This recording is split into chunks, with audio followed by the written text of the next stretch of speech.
Assalamualaikum warahmatullahi wabarakatuh. Jadi perkenalkan, di sini kami dari kelompok 4 akan mempresentasikan tentang analisis kondisi sosial ekonomi masyarakat pesisir, nelayan dan UMKM dalam penguatan maritim di Provinsi Kepulauan Riau.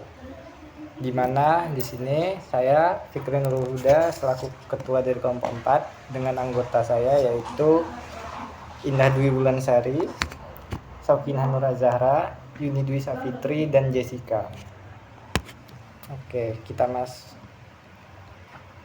Latar belakangnya, Provinsi Kepulauan Riau memiliki karakter maritim yang kuat dengan 96-98% wilayah berupa laut dan pulau kecil. Posisi strategis di jalur pelayaran internasional menjadikan sektor kelautan, perikanan, dan ekonomi pesisir penting bagi pertumbuhan daerah. Namun, sebagian besar hasil tangkapan masih dijual mentah sehingga nilai tambah belum optimal. UMKM berperan besar dalam ekonomi lokal, terutama pengolahan hasil laut, kuliner, dan kerajinan pesisir. Meski demikian, nelayan dan pelaku UMKM menghadapi tantangan berupa keterbatasan modal, akses pemasaran, teknologi pengolahan, serta kerentanan terhadap cuaca dan perubahan iklim.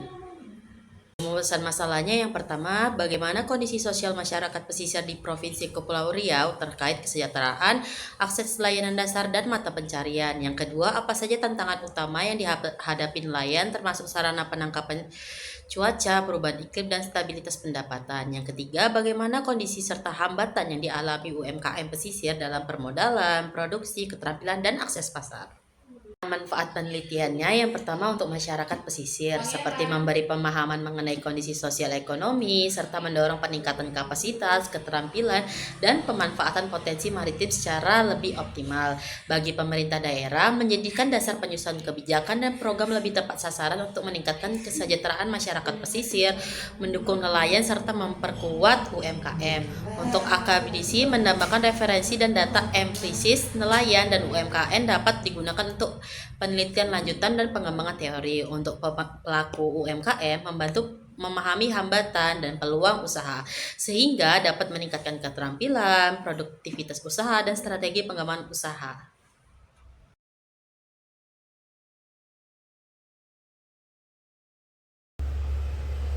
Selanjutnya saya akan menjelaskan deskripsi singkat daerah kami. Di sini mengambil daerah Tanjung Pinang dan juga Bintan.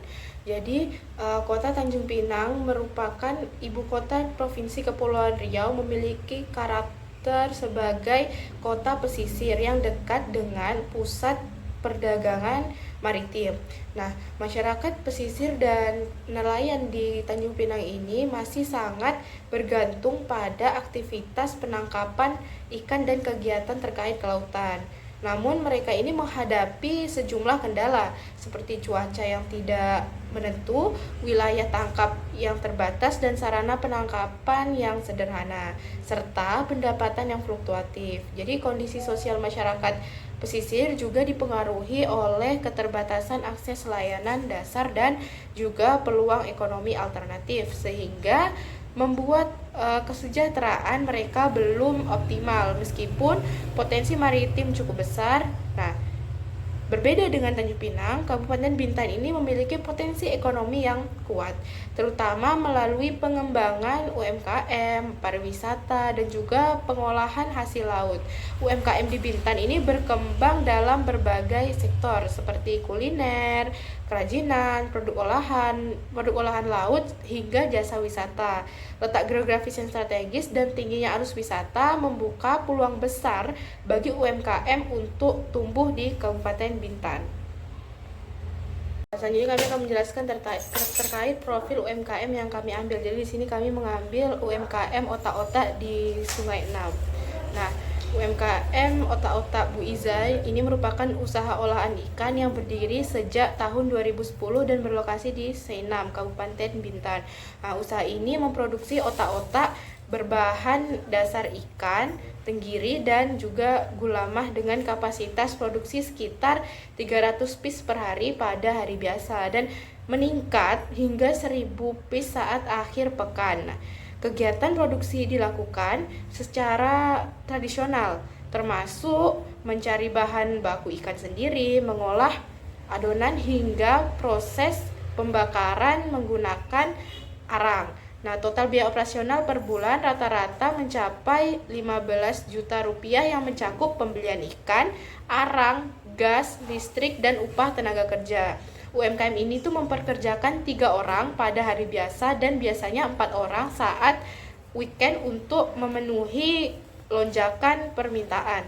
Pendapatan usaha sangat dipengaruhi jumlah pembeli yang cenderung meningkat pada hari libur, sementara harga bahan baku ini sering kali dipengaruhi kondisi cuaca.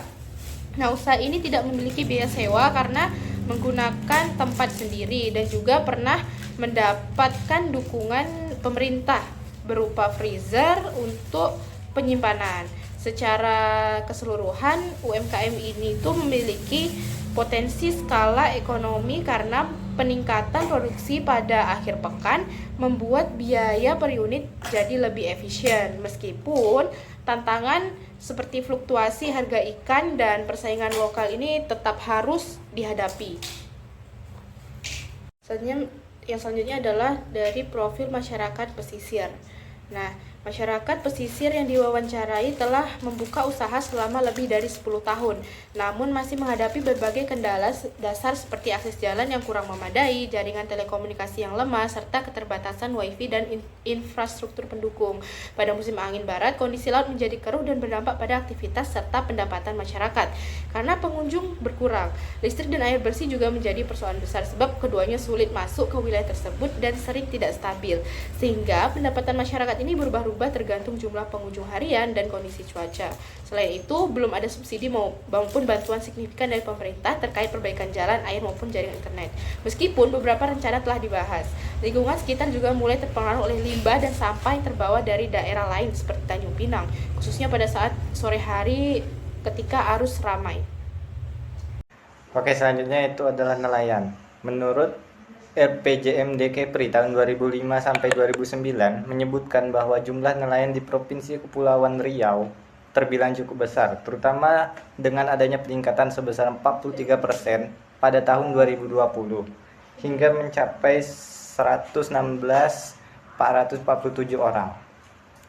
Lalu, menurut data Kementerian Kelautan dan Perikanan, nelayan di Kabupaten Bintan berjumlah 7.346 orang. Dan jumlah pada kota Tanjung Pinang sekitar 4.825 orang.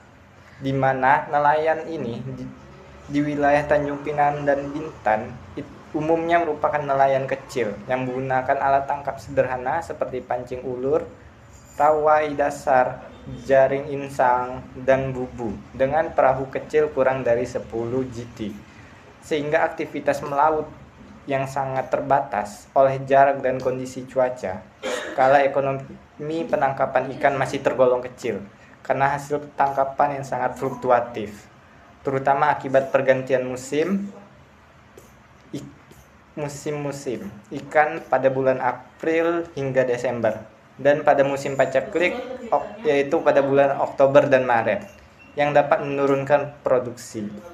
Nelayan beroperasi di sekitar perairan Dompak, Senggarang, Kijang, Brakit, dan Mantang, di mana menjual hasil tangkapan melalui pengepul atau langsung ke pasar lokal, di mana pendapatan mereka ini sangat dipengaruhi oleh kondisi angin, harga solar, serta stabilitas ikan. Dalam menjalankan usaha, sebagian nelayan bekerja mandiri, sementara yang lain bekerja dalam kelompok kecil beranggotakan 3-5 orang, dan anggota keluarga sering terlibat dalam kegiatan pasca panen untuk menambah penghasilan rumah tangga. Nah, oke, selanjutnya adalah sumber data. Jadi di sini penelitian kami menggunakan kombinasi antara data primer dan data sekunder, di mana data primer diperoleh melalui wawancara dengan pelaku UMKM otak-otak Bu Iza di Bintan, serta masyarakat pesisir di Tanjung Pinang. Ini mencakup kondisi usaha, pendapatan, biaya operasional, tenaga kerja, infrastruktur, lingkungan, dan harapan pada pemerintah. Observasi lapangan dilakukan untuk melihat langsung proses produksi dan situasi sosial ekonomi. Lalu pada data sekunder berasal dari RPJMD Kepri, Kementerian Kelautan dan Perikanan, laporan ekonomi maritim, artikel, serta literatur pendukung yang relevan dengan penelitian kami.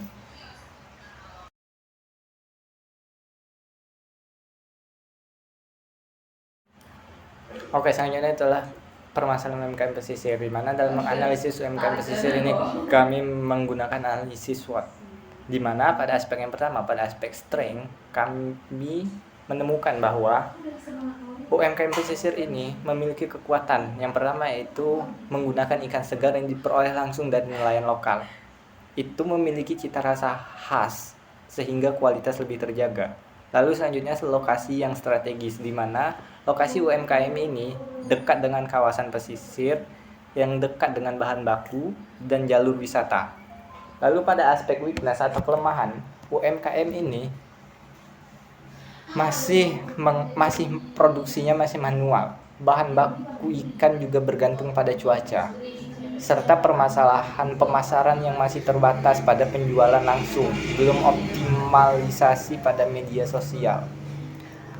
Lalu selanjutnya dari sisi opportunities atau peluang, UMKM pesisir meningkatkan minat masyarakat dan wisatawan terhadap kuliner lokal. Jadi, dukungan pemerintah terhadap UMKM dalam bentuk pelatihan dan bantuan alat, potensi pemasaran online termasuk penjualan produk frozen food menjadi peluang yang dapat dioptimalkan dalam peningkatan nilai ekonomi dari UMKM pesisir tersebut. Lalu selanjutnya adalah threat atau ancaman. Tentu tuh, yang pertama itu adalah fluktuasi harga ikan yang diakibatkan oleh perubahan musim. Persaingan dengan produsen atau otak lain semakin ketat. Lalu penurunan jumlah wisatawan akibat cuaca buruk atau kondisi ekonomi yang tidak stabil. Itu membuat fluktuasi terhadap penjualan dari UMKM pesisir. Selanjutnya ada permasalahan nelayan. Yang pertama, strength atau kekuatan. Jadi wilayah Tanjung Pinang memiliki posisi maritim strategis dengan perairan kaya ikan, menguasai teknik penangkapan tradisional ramah lingkungan, pancing ulu, bubu, jaring insang, serta kedekatan dengan pasar lokal dan pengepul yang memudahkan penjualan hasil tangkap. Lalu yang selanjutnya itu ada weakness atau kelemahannya. Jadi keterbatasan kapal dan alat tangkap sederhana membatasi jangkauan melaut. Hasil tangkap bernilai rendah karena dijual segar atau mentah. Sementara pendapatan nelayan fluktuasi akibat pasar, musim, dan cuaca. Selanjutnya ada opportunity atau peluang. Jadi potensi perikanan, tangkap, dan budidaya didukung teknologi dan cold storage, terhubung dengan UMKM, pengolahan hasil laut, serta wisata bahari sebagai pendapatan alternatif. Yang terakhir itu ancaman, jadi perubahan iklim dan cuaca ekstrim yang menghambat akibat melaut, fluktuasi harga ikan yang dipengaruhi musim dan kekuatan pengepul, persaingan dengan kapal besar dari luar daerah yang memiliki alat lebih modern. Selanjutnya permasalahan masyarakat pesisir. Yang pertama ada kekuatan atau strength, memiliki pengalaman tinggal dan berusaha di wilayah pantai selama bertahun-tahun, menjalankan usaha utama maupun sampingan di darat yang memberi fleksibilitas mencari penghasilan tambahan, serta adanya keramaian pengunjung sore hari yang menunjukkan potensi ekonomi. Yang kedua, weakness atau kelemahan, infrastruktur pesisir masih belum memadai, terutama akses jalan, jaringan yang tidak stabil, serta sulitnya air bersih. Pendapatan warga yang tidak stabil karena sangat bergantung pada jumlah pengunjung, khususnya saat musim angin barat. Selanjutnya ada opportunity atau peluang, potensi kunjungan ramai pada waktu tertentu, misalnya sore, ditunjang perhatian pemerintah pada perbaikan jalan, air bersih, dan jaringan wifi. Jika infrastruktur membaik dan akses lebih mudah, peluang ekonomi masyarakatnya meningkat. Nah, yang terakhir itu threats atau ancaman. Jadi lingkungan semakin tertekan oleh air pasang besar dan sampah dari Tanjung Pinang. Ditambah cuaca buruk saat angin barat yang menunjukkan jumlah pengunjung itu menurun. Ketergantungan ekonomi pada kunjungan membuat pendapatan masyarakat rentan menurun. Baik, di sini saya akan menjelaskan tentang solusi berkelanjutan dan inovasi bisnis.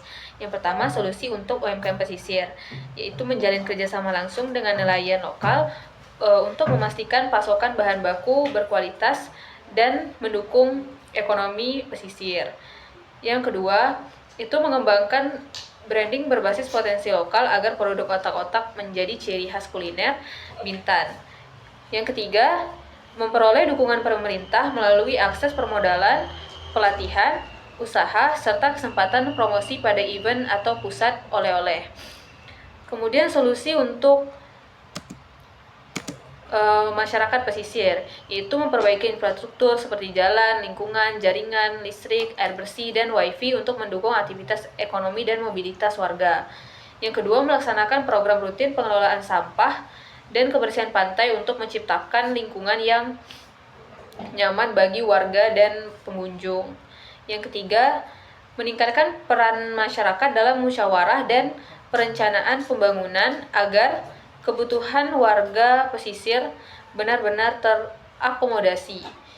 Yang keempat, memanfaatkan potensi lokal berupa kondisi pesisir yang ramai dikunjungi untuk membuka peluang usaha tambahan yang dapat menambah pendapatan.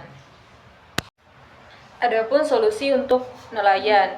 Yang pertama, menjalin kerjasama langsung dengan nelayan lokal untuk memastikan pasokan bahan baku berkualitas dan mendukung ekonomi pesisir. Yang kedua, mengembangkan branding berbasis potensi lokal agar produk otak-otak menjadi ciri khas kuliner Bintan. Dan yang ketiga, memperoleh dukungan pemerintah melalui akses permodalan, pelatihan usaha, serta kesempatan promosi pada event atau pusat oleh-oleh. Kemudian adapun sektor potensial industri. Nah, jadi pengolahan hasil laut di Tanjung Pinang Bintan ini berpotensi besar berkat sumber daya ikan melimpah dan ketergantungan masyarakat pada perikanan. Sektor ini memberi nilai lebih tinggi daripada penjualan ikan segar karena lebih tahan terhadap fluktuasi cuaca serta berbasis potensi lokal.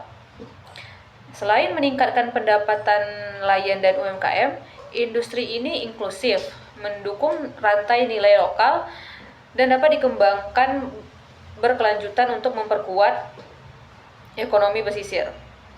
Produk UMKM unggulan kemaritiman. Nah, otak-otak adalah produk olahan hasil laut khas Tanjung Pinang Bintan yang bernilai budaya dan ekonomi tinggi, mudah diproduksi oleh UMKM, berbahan ikan lokal dan memiliki pasar yang stabil, terutama dari wisatawan. Nah, dengan pengembangan produk serta kemasan dan pemasaran, otak-otak berpotensi menjadi produk unggulan ekonomi pesisir yang berkelanjutan. Nah, kesimpulan dari proyek kami yaitu UMKM otak-otak masyarakat pesisir dan nelayan di Tanjung Pinang, Bintan saling terkait dalam sistem ekonomi maritim. Namun masih menghadapi beberapa keterbatasan seperti alat, modal, pemasaran, dan infrastruktur. Meski demikian, potensi ekonomi maritim cukup besar terutama melalui pengolahan hasil laut. Pengembangan produk unggulan seperti otak-otak dapat meningkatkan pendapatan, memperkuat rantai pasok lokal, dan mendorong ekonomi pesisir yang berkelanjutan. Terima kasih.